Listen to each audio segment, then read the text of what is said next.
أعوذ بالله من الشيطان الرجيم. بسم الله الرحمن الرحيم. ألف لام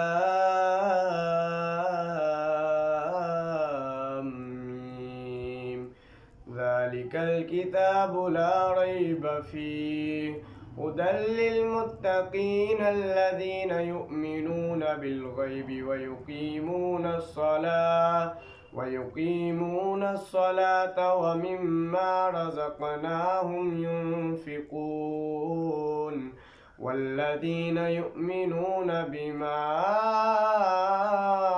أنزل إليك وما أنزل من قبلك وبالآخرة هم يوقنون أولئك على هدى من ربهم وأولئك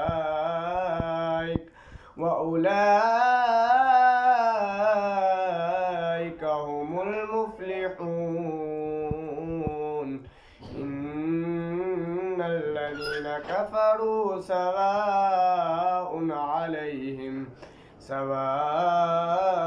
عليهم أنذرتهم أم لم تنذرهم لا يؤمنون. صدق الله العظيم.